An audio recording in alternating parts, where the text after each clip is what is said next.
Students, welcome to my channel happy English Pathshala. Tenses की series में आज हम करने जा रहे हैं फ्यूचर टेंस। फ्यूचर टेंस में हम सबसे पहले करेंगे सिंपल फ्यूचर टेंस। बच्चों, सिंपल फ्यूचर टेंस हम कहाँ यूज़ करते हैं? जो काम, जो एक्शन आने वाले टाइम में होगा, जैसे हम कल कुफरी जाएंगे, वो नेक्स्ट वीक मेला देखने जाएंगे, मैं तुम्हें अगले साल इंग्लिश पढ़ाऊंगी। आपने देखा जहाँ क्रिया के आगे गा, गे, गी आता है, वहाँ पे हमने सिंपल फ्यूचर टेंस यूज़ करना है।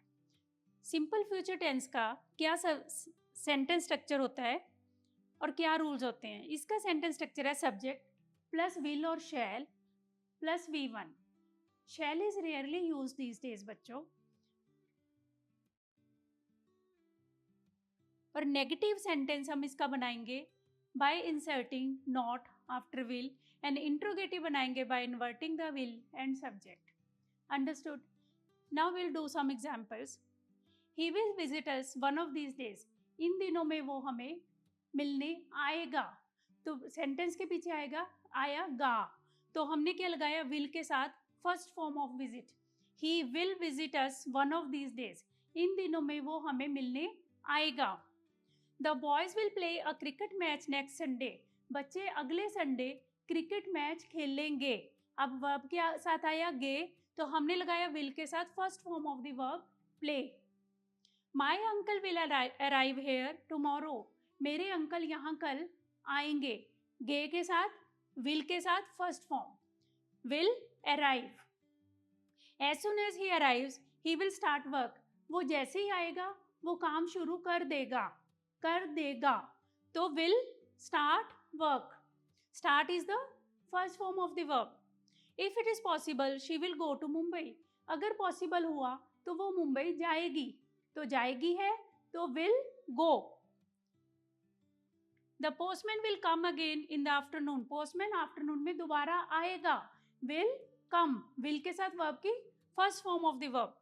We will know the result in a week. हमें एक हफ्ते में रिजल्ट पता चल जाएगा। गा है तो will know. अब एक चीज इंग्लिश में बहुत याद रखने वाली है फ्यूचर टेंस में, ये आप नोट कर लो अपनी नोट्स बुक्स में। सेंटेंस में अगर दो क्रियाएं हैं, दो एक्शन हो रहे हैं, जैसे हिंदी में हम दोनों जगह गा गा लगाएंगे। अगर मैं पढ़ूंगा तो मैं फर्स्ट आ जाऊंगा, अब दोनों जगह गा है, लेकिन इंग्लिश में आपने विल सिर्फ एक जगह लगाना है। If I study hard, I will come first in class. I will come first in class, will सिर्फ कम के आगे लगा रहे हैं हम। इफ आई स्टडी हार्ड में आई विल स्टडी हार्ड नहीं लिखेंगे। अगर बारिश आएगी तो हम नहीं खेलेंगे। If it rains we will not play. अगर हम लिखते हैं if it will rain we will not play, तो ये इंग्लिश में गलत हो जाएगा बेटे। ये this are the common errors in English. English में विल एक सेंटेंस में दो बार कभी नहीं आता। अगर तुम उससे पूछोगे तो वह तुम्हें उसकी कार उधार दे देगा। अब यहाँ पे दो बार गे और गा आया है, लेकिन इंग्लिश में हम लिखेंगे if you ask him he will lend his car to you. अगर तुम उससे पूछोगे तो वह तुम्हें अपनी कार उधार दे देगा। लैंड मीन्स उधार देना। अगर मैं अंबाला जाऊंगा तो मैं उससे मिलूंगा। अगर मैं अंबाला जाऊंगा तो मैं उससे मिलूंगा। हिंदी में ये दो बार फ्यूचर टेंस आ रहा है, लेकिन हम यहाँ पे सिंपल प्रेजेंट लगाएंगे। If I go to Ambala I will meet him. Will sentence में एक ही बार आया है। अंडरस्टूड? विल हमेशा सेंटेंस में एक बार लगाना है। I have shown you 3 examples of this. अब हमेशा याद रखना। अब हम इसके करेंगे नेगेटिव और इंट्रोगेटिव सेंटेंसेस। जैसे we will go to Kufri tomorrow, this is affirmative sentence.